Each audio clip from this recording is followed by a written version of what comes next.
Okay, so we've got our front arms mounted up now and in position. Now it's the same process for the rear, almost identical to the front. So we're going to need our 2 rear arms, our 2 hinge pins, 4 of our pivot balls, and we also need to put the blades on our drive shafts. So just trim them up, just take that little bit of flashing off.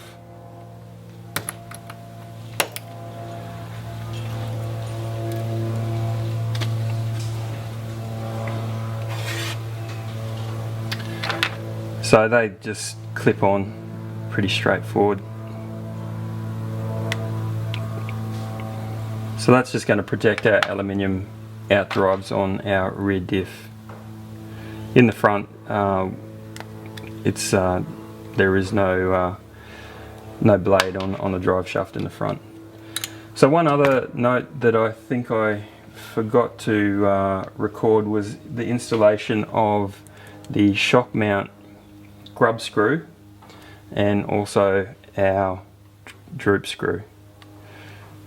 So I just want to give you a little tip on getting these grub screws in nice and straight and square to your plastic. So it's quite easy to not pay attention and end up winding your grub screw in on an angle, even though it looks great, say from front on, or where I'm looking from. You can see from that side view that it is going in at quite an angle.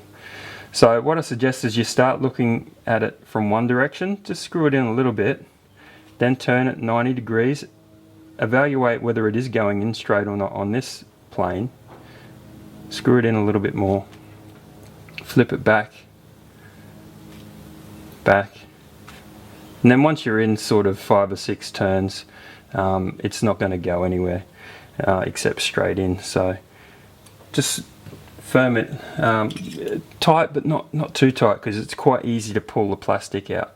Now the manual says we want 2.5 mil of thread protruding back. I'm just going to grab my 2.5 mil driver, and you can see there that approximately it's 2.5 mils out. If you wanted to get super duper precise, just grab your verniers and you can do a measurement there. So 2.45, that's definitely close enough for me. That's not quite as critical as your droop screw. The droop screw, same process for winding it in. Just start off, get it in half a turn or a turn it to 90, and then keep going until it is in the right spot. Again, it's a 2 mil protrusion. We're going to have this on the setup station, so I'm not being super precise at this point in time, but that's approximately 2 mil. Just looking at my driver there, or well, by the verniers it's reading 1.7, but again we're going to put it on the droop blocks later on, probably in another video. This is just the basic build. Okay, so the arms are now completely assembled with with the droop block, droop screws and our shock mounts in.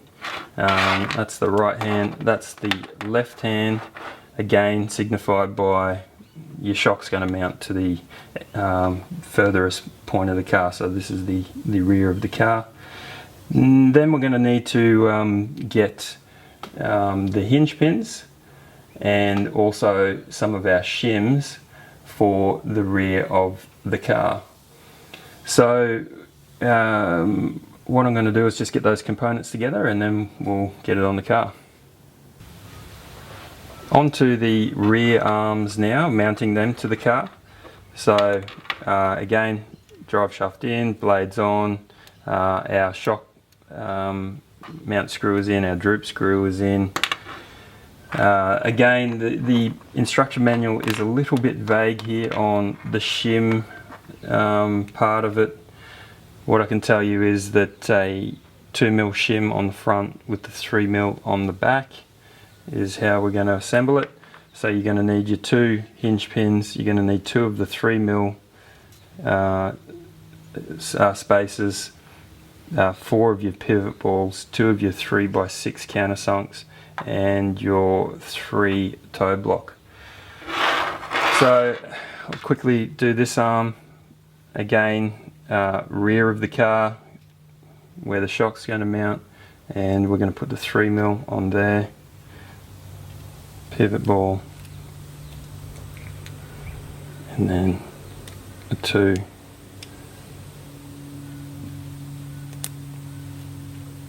Like so. So that's the left rear. So just like on the front of the car, we're going to mount this up, assess if there is any play, and then we'll shim it exactly the same way that we did the front. Again, remembering that it's nice to have all the play taken out, but we don't want it to be so far as that the arms start to bind or are difficult to move. So just flip it over, obviously keeping your finger on the back of the block. Okay. So that's actually probably a touch tight there. So what I'm going to do is I'm just going to take that back off.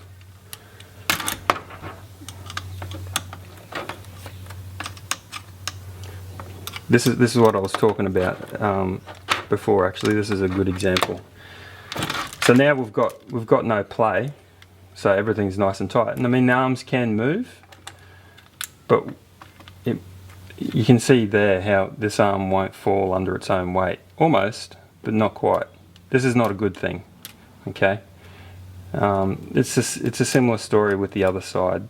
It will fall gradually under its own weight, but I don't particularly like my cars being that tight. I'd prefer to have a little bit of movement and have that arm being able to move nice and free. I mean, you want your suspension to react as quick as possible, especially if you're operating on a bumpy track. Any kind of binding is going to slow the rate at which your suspension can work. So again, tight, it's not such a great thing. No play is good, but an arm that's too tight is worse than one that has just a little bit of movement. Take that off.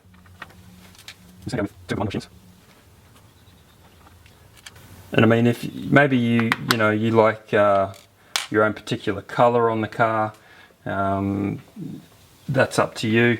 I'm probably going to go through and fit some of these Radtech red aluminium 3mm washers through the car, but again, we're just doing a basic build up with all the standard components, just to give you an idea of how the kit builds up and what you do actually get in the kit. Okay, so we've got the 2 ones on that side now. I'm just going to go ahead and do the same to the other side. So 2mm at the front, and then the 2 ones on the back. So we've taken all the play out of all the arms, and they're all moving nicely now. So now we're going to move on to making some of the upper camber links and some of the other tie rods that are needed to make the rest of the car. So I open up the bag of pillow balls. We can sort these out into lengths and sizes. You'll notice that there's some of these short ones there for our sway bar links that will mount up later on. Just move those to the side.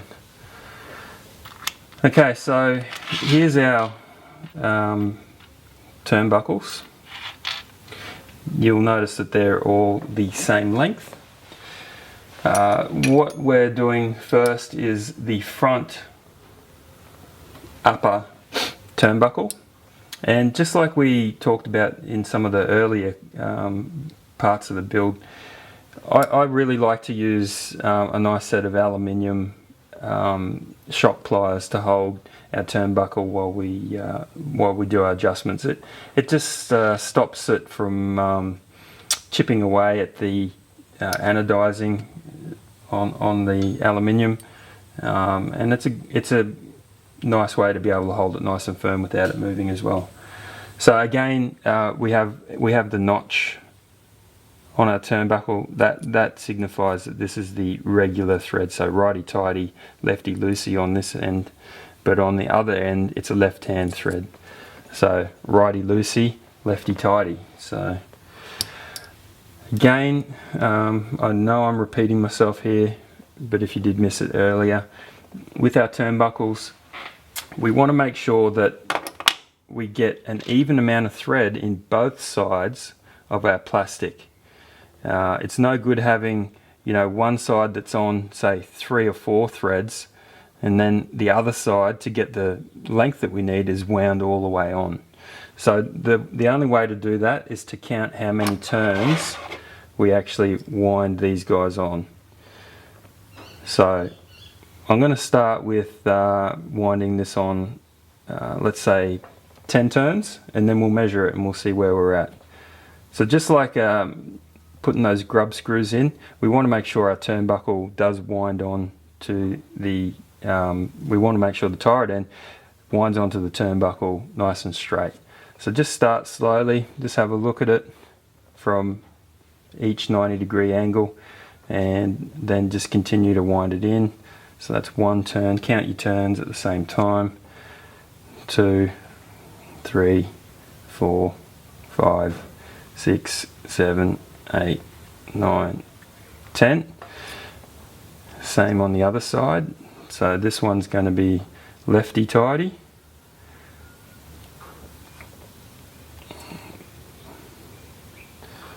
So 1, 2, 3, 4, 5, 6, 7, 8, 9, 10. Then we're going to get our verniers, and we are given a base starting point of 54.5 millimeters. So at the moment we're at 56 and a half. So I'm going to suggest that we go in about 1.5 turns, evenly again on both sides, and then we'll see where we are. So 1.5, and then on this side in the reverse direction 1.5.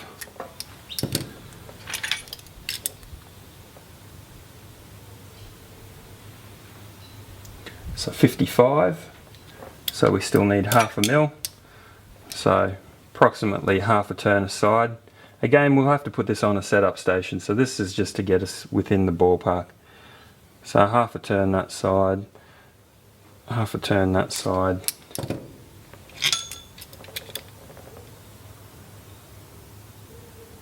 So 54.5. So we need to build 2 of those, so go ahead and build up the other one, and then once you've completed that, we actually need to build the rear ones, and I'm just having a look at the manual, and they're also 54.5. So go ahead and just repeat that process, and you should have 4 links that end up looking like that, 54.5 mil long. So now you should have your 4 turnbuckles all built up, all at 54.5 millimeters long. Next we're going to mount the pillow balls on the car. So you'll see in the kit there should be 4 of your shorter variety, so you can see that the threads are shorter. So the short ones are going to be for our sway bar links, and the longer type are for the inner and outer mounting on the rear for the upper link, and the inner mounting on the front. So you're going to need your pivot ball, and you're going to need some of your 1 mil aluminium spacers. Again, you might want to look at, you know, kitting your, maybe you want to make it all black. Go and buy some black shims. All this stuff is on the shelf at Speedy RC. Give Michael a call, he's got plenty of stock there lots of great accessories that usually are really hard to get in Australia anyway, but he has all this stuff on the shelf. So here we go. On the we need to do the front first, and the instructions tell us that we're going to run a short arm on the front out of the box. So to do that, we've got our 1mm shim on our ball stud, and then we're just going to screw it into the outer position, and the same on the other side. So outer position. Another thing to just note is if you are mucking around with shims and the height of your ball stud, you sometimes have to be really careful that you don't actually bring it down far enough that you end up making contact with your outdrive, whether it be on the front or the rear. But you can see that we've got plenty of room here, so no real issues there. So once that's in position, we need to make sure that our drive shafts go into our drive cups. Again, I haven't got the steering mounted on mine yet. I'm still waiting for my servo. You most likely will have your rack in position, servo, and the tie rod ends on each of the arms. Now, you don't have to do this, but I like to, when I put the arms on the car, I like to have the threads facing all the same way. So no matter whether it's the left tie rod or the right, I like to have them so that I know that the threads are all the same way. That way, if I want to bring, say, I want to give it some toe out, I know that, well, that's the regular side thread over that side, so all I need to do is tighten that, and then that's going to make a shorter tie rod. But I'm going to keep all the notches down the battery side of the car. So simply snap that on there. Same on that side.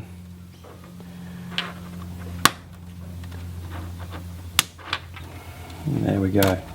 And you should have nice freely moving arms.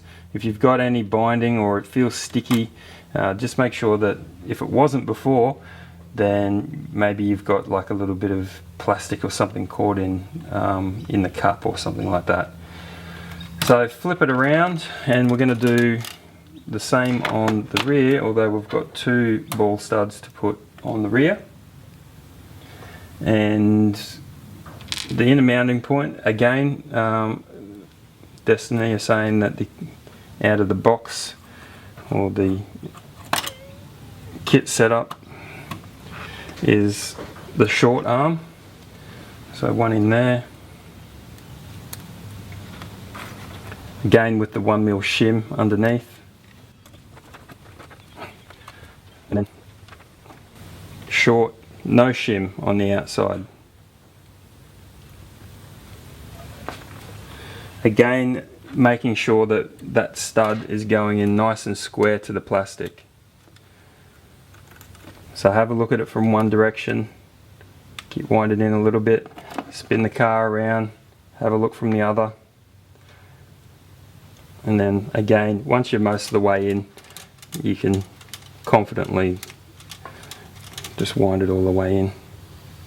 I'm just going to quickly snap the turnbuckle or the upper camber link on this side. Again, I'm going to make sure the notch runs down my battery side. It's on there, and then we're going to do exactly the same to the electronics side. So put that in a little bit.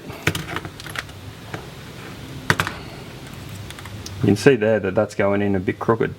So I'm just going to just lean it over, just wind it in a little bit more, then I'm going to recheck this plane. And so that one's also a little bit off. Come back, check it again, and again. And then once it's most of the way in, again, you're pretty right to just wind it in. So again, with those firm, you know, you want that thread to actually bottom out, but you don't want to do it up so tight that you're just going to pull all the thread out of the plastic hub. Okay, and again, we should have nice free moving arms.